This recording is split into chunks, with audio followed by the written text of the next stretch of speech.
નમસ્કાર મિત્રો, કપાસના ઉત્પાદનમાં આપણો ભારત દેશ સમગ્ર વિશ્વમાં મહત્ત્વનું સ્થાન ધરાવે છે. જોકે મિત્રો, કપાસ એક આંતરરાષ્ટ્રીય કૃષિ કોમોડિટી છે. આથી વિશ્વના અન્ય દેશોમાં પણ કપાસનું ઉત્પાદન કેટલું થાય છે અને એની જે માંગ છે એ કેટલી રહે છે એ પરિબળ બજાર ઉપર સૌથી વધુ અસર કરે છે. અને કપાસના વૈશ્વિક ઉત્પાદનનો અંદાજ હાલમાં જ USDA એટલે કે જે અમેરિકાનો કૃષિ વિભાગ છે એના દ્વારા રજૂ થયો છે. તો USDAના જે વૈશ્વિક ઉત્પાદનનો અંદાજ રજૂ થયો છે એમાં માંગ અને પુરવઠાની શું સ્થિતિના તારણો રજૂ થયા છે એ મુદ્દાને વિગતવાર સમજવાનો પ્રયાસ આપણે આજના વિડીયોમાં કરીશું.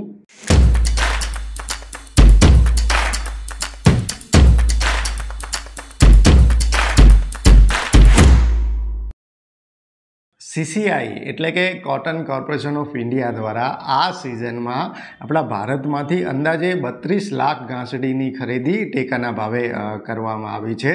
ગત સિઝનમાં જે CCIની ખરીદી હતી એ સાવ નહીવત હતી ને પ્રમાણમાં સાવ ઓછી હતી. તો એના પરથી આપણને એક તારણ સ્પષ્ટ થાય છે કે ગત સિઝન કરતાં આ સિઝનમાં કપાસના ભાવ પ્રમાણમાં નીચા રહ્યા છે. પ્રમાણમાં નીચા એટલે કે ટેકાની સપાટીથી ઘણા બધા રાજ્યોમાં ઘણા બધા સમય માટે કપાસ ભાવ નીચા રહ્યા છે. આના કારણે જ ખેડૂતોએ CCIને આ સિઝનમાં કપાસ વેચ્યો છે. ગત સિઝનમાં એવી સ્થિતિ ખેડૂતોને બહુ આવી નહોતી. તો અહીંયા બીજો પ્રશ્ન ખેડૂત મિત્રોને એ થાય કે જે કપાસનું ઉત્પાદન છે તો ગત સિઝન કરતાં આ સિઝનમાં ઓછું આવ્યું છે, તો પછી ભાવ ટેકાની સપાટીથી નીચે કેમ એક સમયે ચાલ્યા ગયા? તો મિત્રો, એના માટે વૈશ્વિક પરિબળો જવાબદાર હોય છે.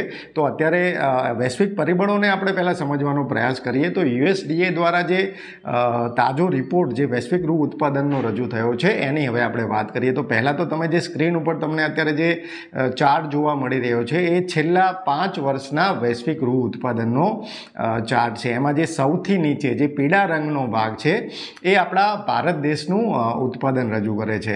અને એના પછી જે તમને આછો ગુલાબી રંગનો જે ચાર્ટ છે એ ચીનનું ઉત્પાદન રજૂ કરે છે. અને એના પછી જે વાદળી રંગનો જે સ્કાય બ્લુ રંગનો એક રીતે ચાર્ટ છે એ અમેરિકાનું ઉત્પાદન રજૂ કરે છે. તો આ જે 3 દેશો છે મિત્રો એ વૈશ્વિક રૂ ઉત્પાદનમાં એક રીતે મહત્ત્વનું સ્થાન ધરાવે છે. અને આપણે એ ચાર્ટમાં જોઈએ તો ભારત દેશમાં વર્ષ 2021-22ની જે સિઝન હતી એમાં રૂનું ઉત્પાદન નોંધપાત્ર રીતે ઓછું દર્શાઈ રહ્યું છે.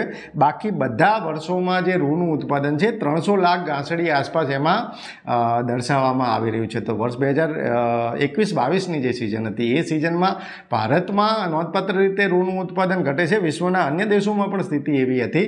એથી આપણને રૂ બજારમાં વર્ષ 2021-22માં નોંધપાત્ર રીતે તેજી જોવા મળે છે. હવે જે આ સિઝન છે એના થોડાક જે અનુમાનો છે એને સમજવાનો પ્રયાસ કરીએ તો USDA દ્વારા તાજેતરમાં જ જે વૈશ્વિક રૂ ઉત્પાદનનો અંદાજ રજૂ થયો છે એ પ્રમાણે આ સિઝનમાં સમગ્ર વિશ્વમાં રૂનું ઉત્પાદન 1130 લાખ ઘાસડી થશે એવું અનુમાન રજૂ થયું છે. જે ગત સિઝનમાં રૂનું ઉત્પાદન થયું હતું સમગ્ર વિશ્વમાં એની સરખામણીએ 3% રૂનું ઉત્પાદન ઓછું થશે એવું અનુમાન USDA દ્વારા રજૂ થયું છે. તો જે ઘટાડો થયો છે એમાં મુખ્યત્વે જે આ સિઝનમાં રૂનું ઉત્પાદન ભારત, ચીન અને અમેરિકા સહિતના દેશોમાં ઘટી શકે છે. જ્યારે બીજી તરફ પાકિસ્તાન અને બ્રાઝિલ આ 2 દેશો એવા છે કે જેમાં રૂનું ઉત્પાદન નોંધપાત્ર રીતે વધી શકે છે. અને બીજું જે તારણ છે એ છે કે જે સમગ્ર વિશ્વમાં રૂનું ઉત્પાદન થાય છે એમાં 47% હિસ્સો માત્ર 2 દેશો એટલે એક આપણું ભારત અને બીજું ચીન,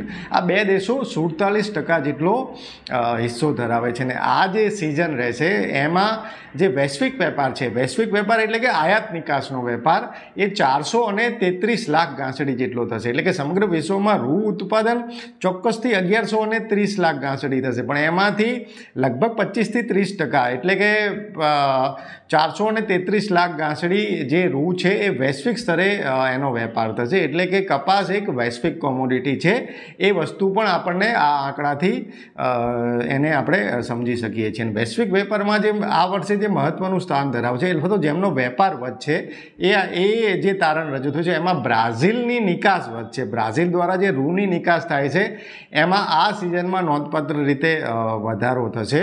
અને બીજું, ચીનની આયાત વધશે. ચીન જે રૂ સંલગ્ન જે પ્રોડક્ટની આયાત કરે છે, રૂની જે આયાત કરે છે એમાં નોંધપાત્ર રીતે વધારો થશે એવો અંદાજ USDA દ્વારા રજૂ થયો છે. તો અહીંયા જે વૈશ્વિક ઉત્પાદન છે એને આપણે સમજવાનો પ્રયાસ કરીએ તો જે વૈશ્વિક સ્તરે કોઈ મોટો ફેરફાર રૂ ઉત્પાદનમાં હાલની સ્થિતિએ 3%નો ઘટાડો ચોક્કસથી દર્શાવવામાં આવી રહ્યો છે, પણ 3%નો ઘટાડો એટલો બધો મેજર ન કહી શકાય. ને ન્યુયોર્ક કોટન વાયદો પણ મિત્રો નીચેના સ્તરેથી અત્યારે સુધરેલો ચોક્કસથી છે. આપણે વાત કરી રહ્યા છીએ 26મી માર્ચ 2024ના દિવસે. તો ન્યુયોર્ક કોટન વાયદો ગત સપ્તાહે 91 સેન્ટની નીચી સપાટીએ પહોંચી ગયો હતો ને એ બાદ અત્યારે 93 સેન્ટની સપાટી આસપાસ એમાં વેપાર થઈ રહ્યો છે. ન્યુયોર્ક કોટન વાયદામાં નીચેના સ્તરેથી સુધારો ચોક્કસથી જોવા મળ્યો છે. અને આપણા ભારતની વાત કરીએ તો ભારતમાં આ સપ્તાહ દરમિયાન માર્ચ એન્ડિંગના કારણે યાર્ડોમાં હરાજીની કામગીરી બંધ રહેશે. હવે જ્યારે એપ્રિલ મહિનામાં યાર્ડો ફરીથી ખુલે છે